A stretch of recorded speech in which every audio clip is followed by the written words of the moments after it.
Hello बच्चों, कैसे हैं? उम्मीद करते हैं कि अच्छे होंगे। तो आइए आज आपके बीच एक नए वीडियो के साथ आया हूं। आज ये वीडियो हमारा होने वाला है हिंदी का, यानी हिंदी। कौन सा हिंदी? आप क्लास 10th में होंगे तो आपको पता ही है या पता होना चाहिए कि क्लास 10th में आपको दो हिंदी होते हैं। कितने हिंदी होते हैं? दो हिंदी होते हैं, जिनमें एक हिंदी होता है मुस्लिम स्टूडेंट के लिए, एक होता है एक मुस्लिम स्टूडेंट के लिए और एक होता है हिंदू स्टूडेंट के लिए। ठीक है, तो दो हिंदी होता है जिसमें आपको दोनों में से जो आप कैंडिडेट रहेंगे, मतलब जिस चीज़ के छात्र रहेंगे वो आपको बुक पढ़ना पड़ेगा। ठीक है, आपको देखिए, अगर आप मुस्लिम स्टूडेंट हैं, आप मुस्लिम छात्र हैं, तो आपको 8वीं का हिंदी पढ़ना पड़ेगा। क्लास 8वीं का हिंदी आपको पढ़ना पड़ेगा। ठीक ना, क्लास 8 का आपको हिंदी पढ़ना पड़ेगा। तो क्लास 8 का हिंदी आपको बता दे क्या होता है। क्लास 8 का हिंदी जो मुसलमान बच्चे होंगे उनके लिए केवल होता है, और क्लास 10th का जो हिंदी होता है, ये वाला 10th का हिंदी जो होता है वो वाला हिंदू बच्चे के लिए होता है। तो आज हम लोग बात करेंगे, किसकी बात करेंगे? सिर्फ और सिर्फ बात करेंगे क्लास 8 की। ठीक है, क्लास 8 का जो हिंदी है वो आपको मुस्लिम स्टूडेंट को काम देता है 10वीं में। ठीक है, आपको यही वाला बुक पढ़ना पड़ता है। आप देख पा रहे होंगे स्क्रीन पर। ठीक है, आप देख पा रहे हैं यहाँ पर, आप यहाँ पर देख पा रहे हैं कि ये आपका बुक है। ये क्या है? किसलय बुक है, जिसका नाम है क्या है? किसलय नाम है। और ये किसलय भाग 3 है जो आपका क्लास 8 में काम आता है। ठीक है, क्लास 8 में यही बुक को पढ़ना है। आप इस टाइप का बुक खरीद लेंगे अगर नहीं लिए होंगे तो। ठीक है, देखिए हिंदी में आज हम लोग जो हिंदी पढ़ेंगे, इसका पहला लेसन होने वाला है, लेसन नंबर 1 होने वाला है। और लेसन नंबर 1 आपका कैसे पढ़ाया जाएगा, आप इसको बिल्कुल अच्छे से देखेंगे। हिंदी का अर्थ, सभी प्रश्न का अर्थ रहेगा, पंक्ति बाय पंक्ति। आपको पहला चैप्टर तू जिंदा है तो दिख रहा होगा। ये जो चैप्टर हमारा पहला लेसन है, इसमें कुल लेसन हम बात कर लेते हैं। कुल लेसन 23 लेसन है। ठीक है, जिसमें से पहला लेसन का नाम है तू जिंदा है तो। ठीक है, तो इसका जो आज है, इसका अर्थ बाय अर्थ पढ़ेंगे पंक्ति के साथ, और पंक्ति का अर्थ क्या होता है वो सभी को जानेंगे। आप यहाँ पर देख सकते हैं हिंदी कक्षा 8। ठीक ना, कक्षा 8। इसके बाद दूसरा आप देख लें, इससे पहले आप देख लें, ये देख लें। देखिए नन हिंदी जो है, नन हिंदी को लेकर आए हैं, इसको बोलते हैं नन हिंदी। ठीक है, क्लास 8 के हिंदी को बोलते हैं नन हिंदी या अहिंदी भी बोलते हैं। इसका पार्ट 1 आज है, जिसका नाम है तू जिंदा है तो। ठीक है, तू जिंदा है तो। अगर चैनल पे नए होंगे तो सबसे पहले आपको सब्सक्राइब करना है, दोस्तों में शेयर करना है, लाइक कर देना है। ठीक है, आइए स्टार्ट करते हैं। पहला क्या होता है?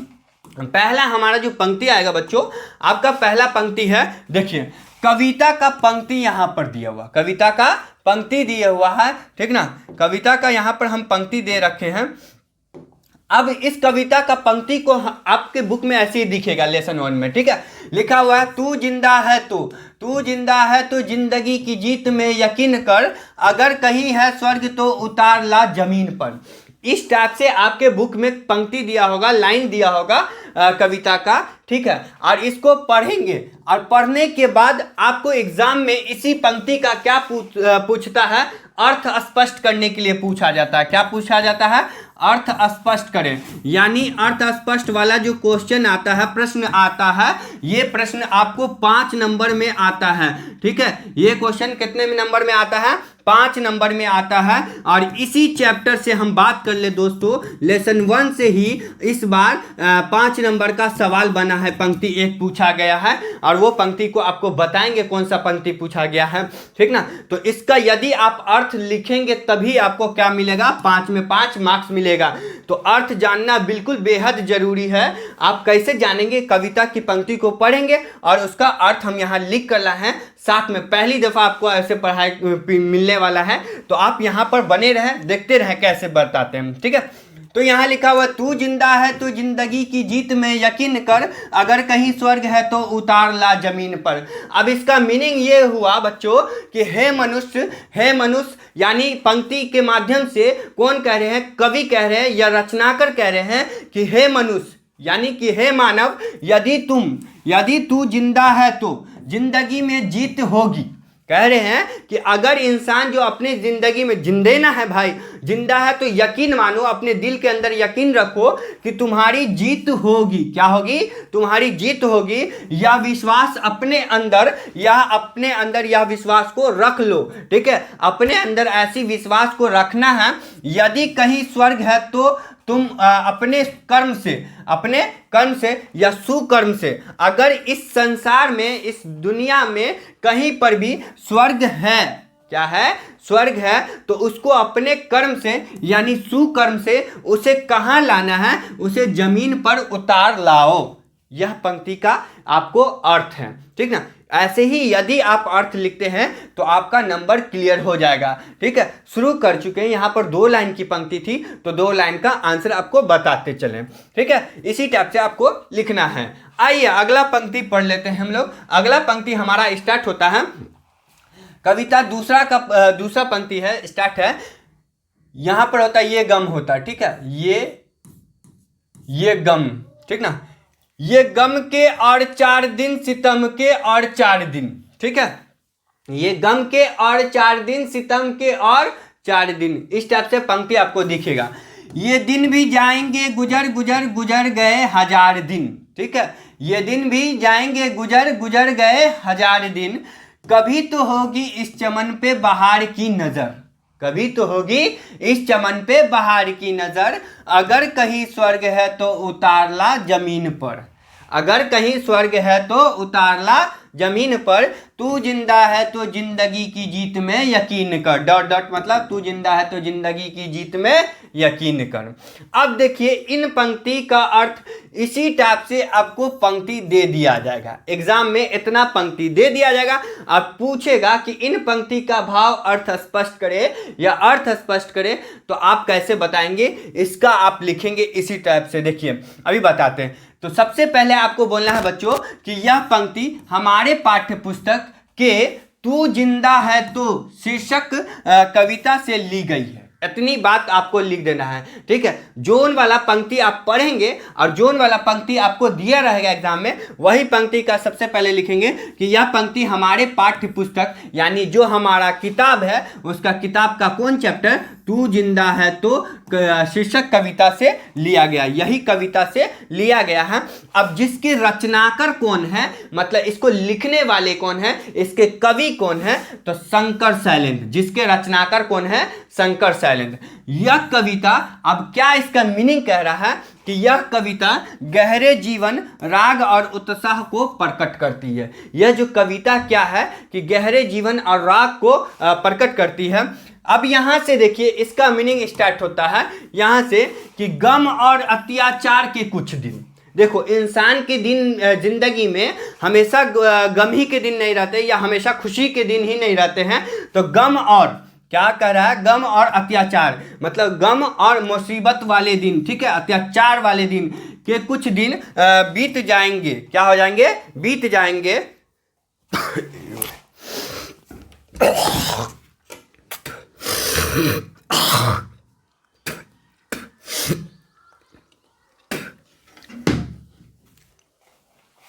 हाँ, तो यहां देखिए अत्याचार के कुछ दिन बीत गए। ठीक है, जो इंसान की जिंदगी में गम और अत्याचार का दिन आता है वो भी बीत गए। आज के दिन भी यदि तुम दुख में हो तो, अब इन पंक्ति के माध्यम से कवि कहते हैं कि वो दिन तो बीत गए, अगर आज के दिन भी तुम दुख में हो, ठीक हो, दुख में हो तो वे भी गुजर जाएंगे। अगर आज भी दुख में हो फिर भी वो दिन क्या हो जाएंगे? गुजर जाएंगे। क्योंकि दुख के हजारों दिन भी बीत चुके हैं, क्योंकि तुम्हारे जिंदगी में जितने हजारों दिन आए थे दुख के, मुसीबत के, वो सारे दिन क्या हो चुके हैं? बीत चुके हैं। और फिर इस जिंदगी में कभी ना कभी, और इस जिंदगी में यानी तुम्हारी जिंदगी में कभी ना कभी तो बाहर आएंगे ही, कभी ना कभी क्या आएंगे? बाहर आएंगे ही। तो तुम अपने सुकर्म से सुकर्म से पृथ्वी पर ला सकते हो। अब उसको कहाँ ला सकते हो, यानी कि स्वर्ग कहीं पर भी है इस संसार में, तो उसको तुम अपने सुकर्म से, अच्छे कामों से उस पर पृथ्वी पर ला सकते हो। अगर तुम जिंदा हो तो इस जिंदगी में जीत यकीन रखो या विश्वास रखो कि तुम्हारी जीत होनी पक्की है, यानी तुम्हारी जीत होगी। ठीक है, तो इतना आप यदि आप लिखते हैं तो आपको 5 नंबर यहाँ पर प्राप्त हो जाएगा। ठीक है, इस टाइप से पंक्ति रहेगा और इन पंक्ति का क्या है, आपको अर्थ है। इस टाइप से आप लिख सकते हैं। आपको यदि स्क्रीनशॉट लेना हो तो स्क्रीनशॉट ले लेंगे। ठीक है, अगला पंक्ति पढ़ते हैं। अगला पंक्ति है हमारा, सुबह और शाम के रंगे हुए गगन को, सुबह और शाम के रंगे हुए गगन को तू सुन जमीन गा रही है कब से झूम झूम कर, तू सुन जमीन गा रही है कब से झूम झूम कर, तू आ मेरा सिंगार कर, तू आ मुझे हसीन कर। अगर कहीं स्वर्ग है तो उतार ला जमीन पर, अगर कहीं स्वर्ग है तो उतार ला जमीन पर, तू जिंदा है तो जिंदगी की जीत में यकीन कर। ठीक है, ये पंक्ति फिर से आपको है, तीसरा पंक्ति। ठीक है, अब इसका मीनिंग हम लोग फिर से देखेंगे। जोन वाला पंक्ति होगा उसका स्टार्टिंग करेंगे। अब बोलेंगे इसमें कि इन पंक्ति के माध्यम से, इन पंक्ति के मतलब इन लाइनों के माध्यम से कौन कहते हैं, कवि शंकर शैलेंद्र कहते हैं कि, कौन कहते हैं, कवि शंकर शैलेंद्र कहते हैं कि सुबह और शाम, सुबह में जिस प्रकार आप उठते हैं तो सुबह सुबह क्या होता है, गगन जो होता है, आसमान जो होता है एकदम लाल लाल रहता है। ठीक है, और शाम के समय में भी ठीक उसी प्रकार लाल रहता है। से रंगे गगन को चूम चूम कर जमीन झूम झूम कर गाती है। अगर ऐसा देखकर, ऐसा देखती है कौन, जमीन देखती है, तो उसको देखकर क्या होती है, झूम झूम कर गाने लगती है, मुस्कुराने लगती है। अर्थात सुख दुख दोनों में एक समान रहने वाला आकाश को देखकर पृथ्वी, यानी एक साथ सुख और दुख में भी होते हैं आकाश, फिर भी इसको देखकर समान रहने वाला जो आकाश है, इसको देखकर पृथ्वी क्या हो जाती है, आनंदित हो जाती है, मतलब खुशी हो जाती है। ठीक उसी प्रकार मानव को पृथ्वी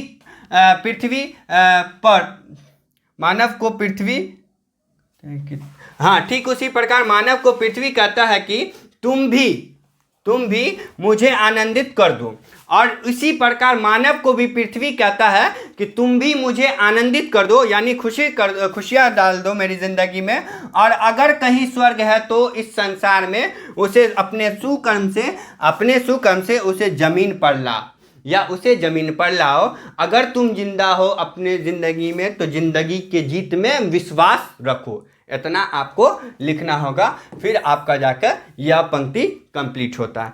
तो इसी प्रकार से आपको सारी पंक्ति अभी पढ़ाएंगे और सारी का क्या है, भाव अर्थ स्पष्ट करेंगे। अगला पंक्ति देखते जाइए। अगला क्या है, हजार भेष धर के आई मौत तेरे द्वार पर, हजार भेष धर के आई मौत तेरे द्वार पर, मगर तुझे न छल सकी चली गई वो हार कर, वो हार कर यहाँ पर होगा, हार कर। ठीक है, हार कर। नई सुबह के संग सदा तुझे मिली नई उम्र, अगर कहीं है स्वर्ग तो उतार ला जमीन पर, तू जिंदा है तो जिंदगी की जीत में यकीन कर। ठीक है, फिर से आइए, यह पंक्ति दिया हुआ, इस पंक्ति को आप पढ़ेंगे बार बार और इसका अर्थ स्पष्ट समझेंगे। ठीक है, कहता है इन पंक्ति के माध्यम से कौन कहेंगे भाई, शंकर शैलेंद्र कहते हैं। कौन कहते हैं, शंकर शैलेंद्र, क्योंकि इन पंक्ति को लिखने वाले शंकर शैलेंद्र ही है। ठीक है, कि मृत्यु तुम्हारे दरवाजे पर हजार वेश बनकर उपस्थित होती है। इंसान की जिंदगी में मृत्यु जो होती है, मौत जो होती है, हजार रूपों में आती है। ठीक है, तो वही उपस्थित होती है, परंतु तुम्हारे संघर्ष के कारण, यानी कि तुम्हारा जो संघर्ष देखती है उसके कारण मौत तुम्हें छल ना सकी। और तुम्हारे संघर्ष को देखकर मौत क्या हो जाती है, छल नहीं सकती है, तुमको ठग नहीं सकती है। और नई सुबह के साथ तुम्हें जिंदगी की नई उम्र मिली। जिस प्रकार हर रोज़ तुम्हारी नई सुबह होती है, उसी प्रकार ठीक तुम्हें नई उम्र भी मिली, यानी तुम्हें नई जिंदगी भी मिली। अगर कहीं स्वर्ग है तो उसे अपने सुकर्म से, अच्छे कामों से उतार ला जमीन पर, और अपनी जिंदगी में विश्वास रखो कि तुम्हारी जीत होगी, यानी इसका लाइन। ठीक है, तो आप इनको भी देख लिए, इनको भी पढ़ लिए। अगला पंक्ति देखेंगे हम। अगला पंक्ति कहता है हमारे कारवां को मंजिलों का इंतजार है, ये आंधियों ये बिजलियों के पीठ पर सवार है। ठीक है, आगे देखते जाइए। तू आ कदम मिला के चलेंगे एक साथ हम। ठीक है, अगर कहीं स्वर्ग है तो उतार ला जमीन पर, तू जिंदा है तो जिंदगी की जीत में यकीन कर। ये आपका फिर से पंक्ति दिया हुआ है और इन पंक्ति का आपको अर्थ स्पष्ट जानना है क्या है। ठीक है, अर्थ जानेंगे। इन पंक्ति का अर्थ क्या है बच्चों, बताते हैं, एक मिनट। हाँ, देखिए यहाँ पर लिखा हुआ है इन पंक्ति के माध्यम से, फिर वही बात बोलेंगे कि कवि शंकर शैलेंद्र कहते हैं। अब ऐसा हम इसलिए लिखे हैं क्योंकि पूरे पंक्ति तो आपको दिया नहीं रहेगा एग्जाम में, केवल एक पंक्ति दिया रहेगा, इसीलिए आप इस लाइन को लिखेंगे, जोन वाला पंक्ति रहेगा, इसलिए आपको बार बार दे रहे हैं। ठीक है, कहते हैं कि हमारे काफिला को मंजिलों का इंतजार है, यानी जो हमारा काफिला है उसको किसका इंतजार है, सिर्फ और सिर्फ मंजिल का इंतजार है, अपने लक्ष्य का इंतजार है।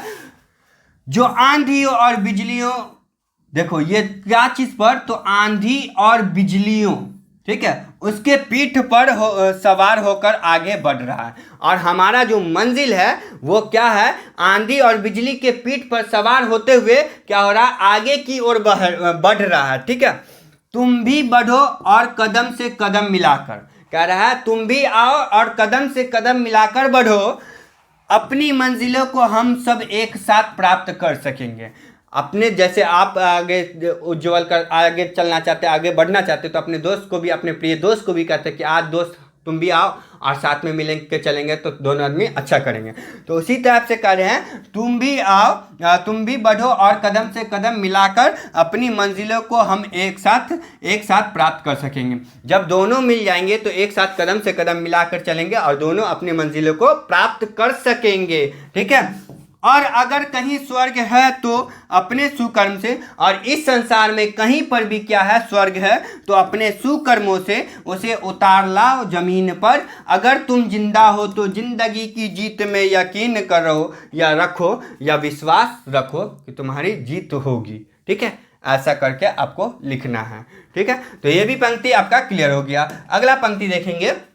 अगला पंक्ति है कविता का पंक्ति कि जमी के पेट में पली अगन पले हैं जल जले, जमी के पेट में पली अगन पले हैं जल जले, टिक न टिक सकेंगे भूख रोग स्वराज ये, मुसीबतों के सर कुचल चलेंगे एक साथ हम, अगर कहीं स्वर्ग है तो उतार ला जमीन पर, तू जिंदा है तो जिंदगी की जीत पर यकीन कर।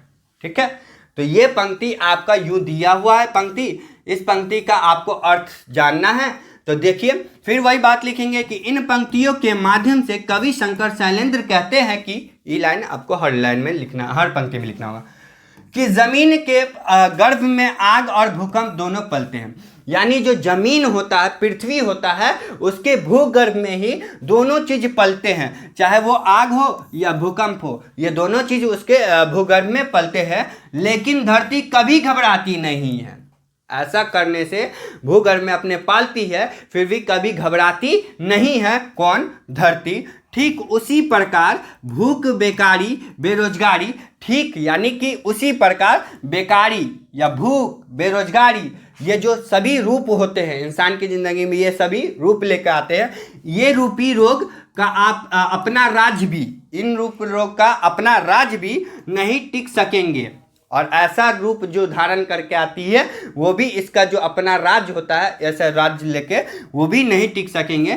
तथा मुसीबतों के सर को कुचल कर हम सब एक सूत्र में बंद कर सदैव साथ साथ चलते रहेंगे। और मुसीबत यानी अपने ज़िंदगी में, आपकी ज़िंदगी में जितनी भी मुसीबत आएगी, बाधाएं आएंगी, रुकावटें आएंगी, इन सभी के सर को कुचलते हुए आप लोग क्या होंगे, आगे सदैव हमेशा साथ साथ चलते रहेंगे।